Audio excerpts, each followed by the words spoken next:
Moin moin and hello ladies and gentlemen, Donspektor here with another dongle review, and today I'm taking a look at the Hiby FC4 and dongle that comes in at around like 100-ish regions. That means depending on where you buy it, between like 80 and like 100.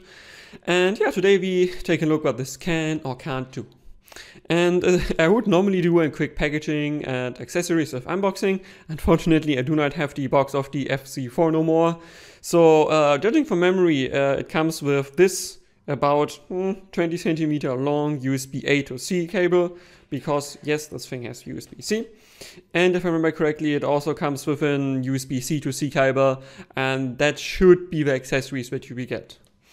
And yeah, then we can directly come to our next chapter, which is connectivity and power. And yeah, connectivity, it's dongle, it doesn't have Bluetooth. On this side here, you do get a 4.4 balanced output and a 3.5 non-balanced output. And on the other side is modern dongle, so it has USB-C. And that's the extent of its connectivity. Like, there isn't much more to say here. Power-wise, it is rated at about 340 milliwatts at 32 ohms, but there are a few measurements out there that say the total harmonic distortion at these values is pretty high up there. I think it's at 10% or something like that. So yeah, I think this might not be feasible to be like driven at this power. So yeah, generally if you are using this as a like normal dongle, I think you will reach similar power outputs that most of the other ES9219 dongles have, which are most of them are rated at 240 milliwatts. So yeah, this should be pretty similar there. In terms of like real world power in quotes, I think this is able to drive pretty much everything you throw at it, maybe besides power hungry planars. Even my DIY headphone, which has about 300 ohms, like 297, but hey, it's close enough. Even that can be driven with this dongle, and yeah, I didn't hear any problems with that. But yeah, I would probably not throw on a power hungry planar with this. This might not be sufficient, at least if you really want to use it. And then, yeah, it is 340 milliwatts. Yeah, maybe you will hear the harmonic distortion there. Maybe I couldn't try it because, unfortunately, my DIY headphone yeah, it has a few, let's say, small issues. We'll talk about that in my review about that.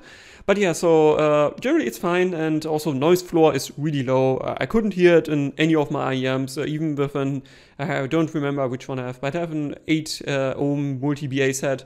Couldn't hear it there, so yeah, it's pretty much dead silent for that. And that brings me to the next chapter, usability. And yeah, it's a dongle, right? It has just USB-C and 2 outputs.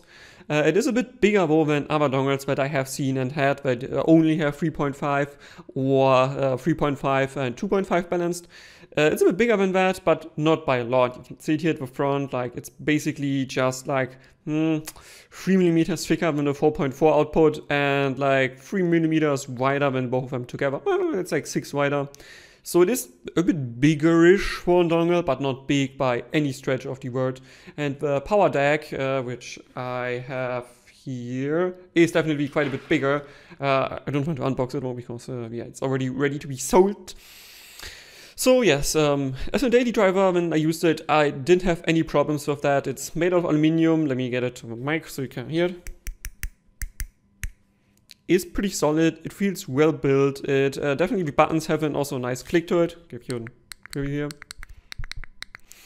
And yeah, I really have no problems. And also I like the fact that this actually uses screws that you could, in theory, open and repair something.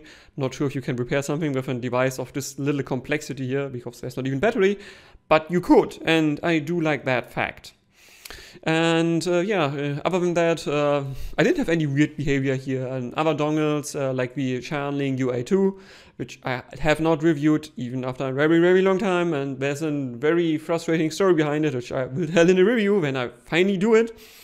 Yeah, but this one, no weird behavior. It just worked out of the box. It worked with my smartphone, with my laptops, with my desktop, with anything. Like its tablet, it just worked fine. Like no unexpected behavior here.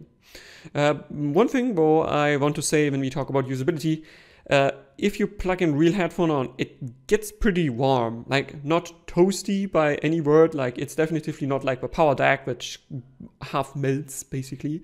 Not as bad, but it gets pretty warm, and I'm not sure if I want to touch it in summer. But if you put IEMs on, it barely gets warm, and I didn't have any problems there.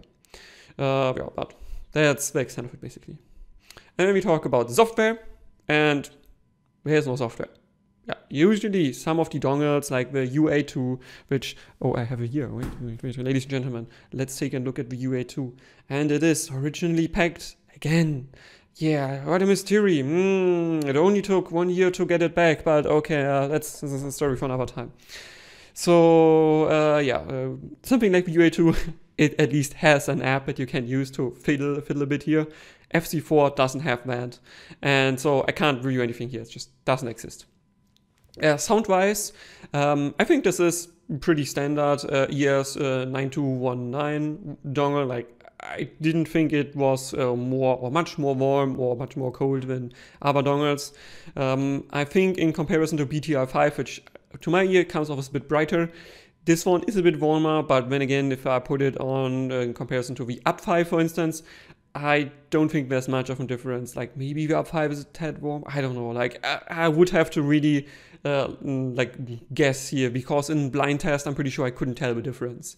So that means it's neutral, it's transparent, it has details. You don't need basically anything more than that for most of your headphones and IEMs, if you don't go for power hungry planars or like 500 or 600 ohm headphones. So yeah, sound wise I didn't have any problems.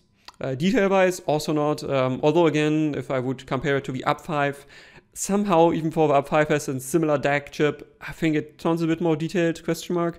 But again, this is like a wild guessing here, because in blind I'm pretty sure I couldn't tell the difference. And that brings me to the conclusion. There aren't many points that I could say speak against the FC4. It sounds good, it's well built, it comes with at least 2 different cables, so you can use it with everything.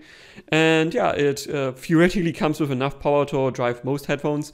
Practically, again, as I said, if you look at measurements, I think we should more likely rate it at like 240 milliwatts or something like that for like real values, because yeah, if you have to go to 10% harmonic distortion to reach 320, I don't think this is worth considering.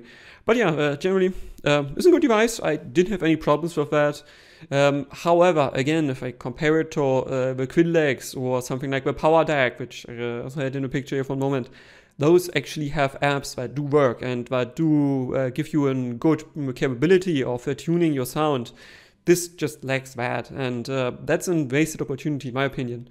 But if you're just after a dongle that is well built, that sounds well, that just works in any situation, I think this can be recommended, and that's why I also will give the FC4 a recommendation.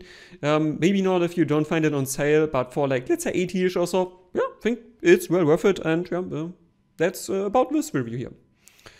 Hope you enjoyed it. If you have questions, if you have criticisms, if you have any other feedback, please leave a comment. And with this, Donspektor out.